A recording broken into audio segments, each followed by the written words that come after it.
शान्ताकारं भुजङ्गशयनं पद्मनाभं सुरेशं विश्वाधारं गगनसदृशं मेघवर्णं सुगम्यं लक्ष्मीकान्तं कमलनयनं योगिविद्यानगम्यं वन्दे विष्णुभवभयहरणं सर्वलोकैकनाथं वन्दे विष्णुभवभयहरणं सर्वलोकैकनाथं। नमस्कार दोस्तों, आप सभी का स्वागत है हमारे यूट्यूब चैनल पावरफुल हिंदू धर्म में। आज हम आप सभी को एकादशी कब है, उसकी पूजा विधि, महत्व, कथा और महत्व के बारे में तथा उपाय के बारे में आप सभी को बताएंगे। आइए जानते हैं अजा एकादशी कब की पड़ रही है। भाद्रपद मास की कृष्ण पक्ष की एकादशी को अजा एकादशी के नाम से भी जाना जाता है। पद्म पुराण में अजा एकादशी को बहुत ही पूर्ण फलदायी बताया गया है। इस एकादशी का महत्व इसलिए भी अधिक बढ़ जाता है क्योंकि यह जन्म अष्टमी से 4 दिन बाद आती है। पद्म पुराण के अनुसार अजा एकादशी के व्रत रखने से व्यक्ति के जीवन में सुख व समृद्धि का वास होता है तथा साथ ही इस दिन व्रत रखने से व्यक्ति के जीवन में सुख व समृद्धि और मोक्ष की प्राप्ति होती है। साथ ही व्यक्ति के सभी पापों से मुक्ति मिलते हैं। आइए जानते हैं कि एकादशी के व्रत की तारीख कब है और उनका महत्व।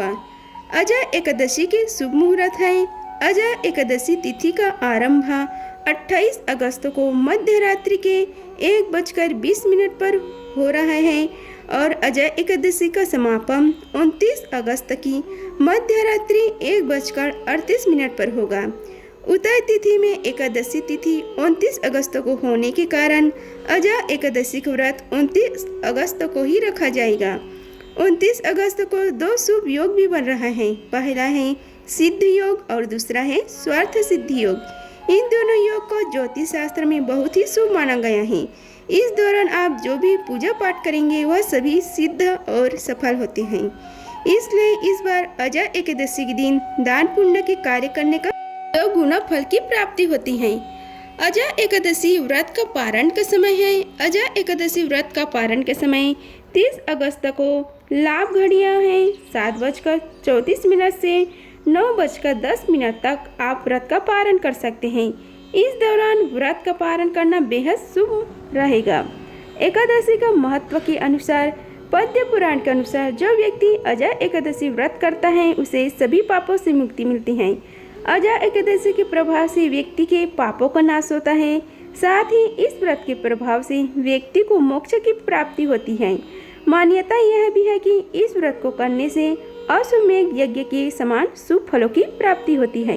हम आप सभी को अजा एकादशी व्रत की कथा का श्रवण कराते हैं। आइए श्रवण कीजिए अजा एकादशी व्रत की कथा का।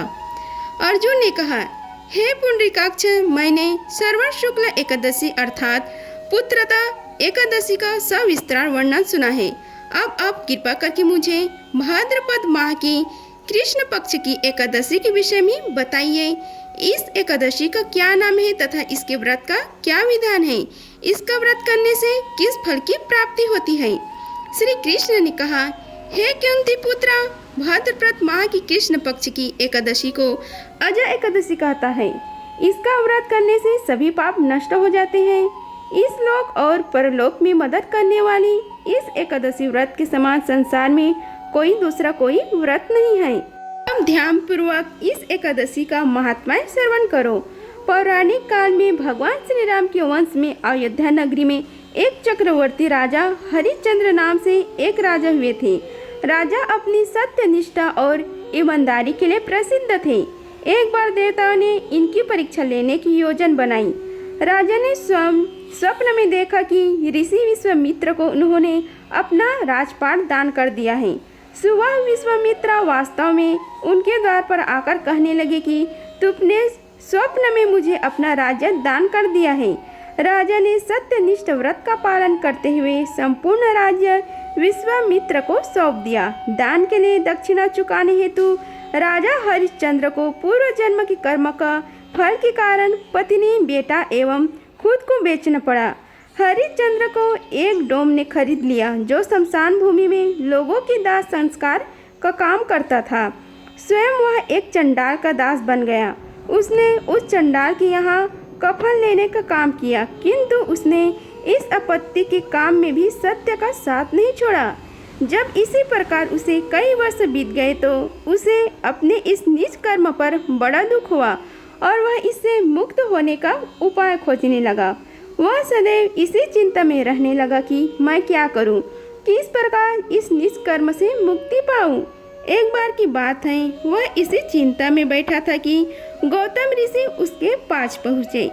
हरिश्चंद्र ने उन्हें प्रणाम किया और अपनी दुख भरी कथा उनसे सुनाने लगी।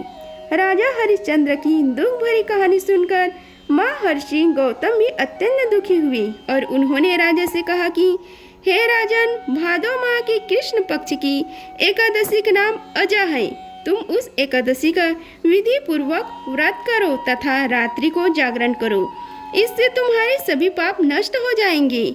महर्षि गौतम इतना कहकर आलोक हो गए। अजा नाम की एकादशी आने पर राजा हरिश्चंद्र ने महर्षि के कहे अनुसार विधि पूर्वक उपवास तथा रात्रि जागरण किया। इस व्रत के प्रभाव से राजा के सभी पाप नष्ट हो गए। उस समय स्वर्ग में नगाड़े बजने लगे तथा पुष्पों की भी वर्षा होने लगी। उन्होंने अपने सामने ब्रह्मा, विष्णु, महेश तथा देवेंद्र आदि देवताओं को खड़ा पाया। उन्होंने अपने मृतक पुत्र को जीवित तथा अपनी पत्नी को राजसी वस्त्र तथा आभूषणों से परिपूर्ण देखा। व्रत के प्रभाव से राजा को पुनः अपने राज्य की प्राप्ति हुई। वास्तव में एक ऋषि ने राजा की परीक्षा लेने के लिए यह सब कौतुक किया था, परंतु अजा एकादशी के व्रत के प्रभाव से ऋषि द्वारा रची गई सारी माया समाप्त हो गई और अंत समय में हरिश्चंद्र अपने परिवार सहित स्वर्गलोक को गया। हे राजन, यह सब अजा एकादशी के व्रत का प्रभाव था। जो मनुष्य इस उपवास को विधि पूर्वक करते हैं तथा रात्रि जागरण करते हैं, उनके सभी पाप नष्ट हो जाते हैं और अंत में वे स्वर्ग को प्राप्त करते हैं। इस एकादशी व्रत की कथा के श्रवण मात्र से ही अश्वमेघ यज्ञ की फल की प्राप्ति हो जाती है। अब हम आप सभी को अजा एकादशी के किए जाने वाले कुछ उपाय के बारे में बताते हैं।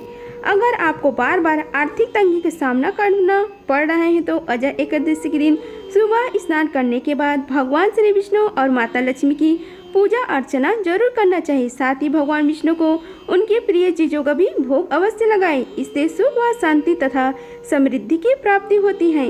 वैवाहिक जीवन सुखमय के लिए अजा एकादशी के दिन तुलसी पौधे की पूजा अर्चना करना उत्तम फलदायी माना गया है। आप सभी को यह बता देते कि तुलसी पौधे में माँ लक्ष्मी का वास होता है, इसलिए इस उपाय को करने से व्यक्ति के वैवाहिक जीवन खुशहाल रहता है, साथ ही रिश्ते भी मजबूती होती है।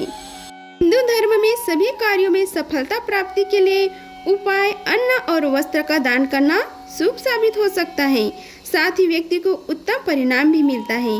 मनचाहा नौकरी पाने के लिए अजा एकादशी के दिन पूजा के दौरान एक सिक्के पर रोली, अक्षत और फूल चढ़ाएं।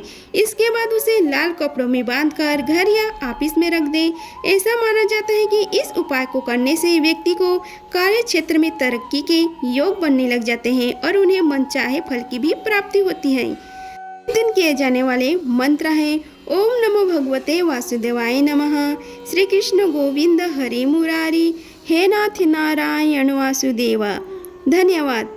अगर आप सभी को हमारी वीडियो पसंद आई होगी तो वीडियो को लाइक कीजिए, चैनल को सब्सक्राइब कीजिए और कमेंट बॉक्स में ओम नमो भगवते वासुदेवाय लिखिए। धन्यवाद। मिलते हैं अगले वीडियो में, तब तक के लिए जय श्री राधे कृष्णा।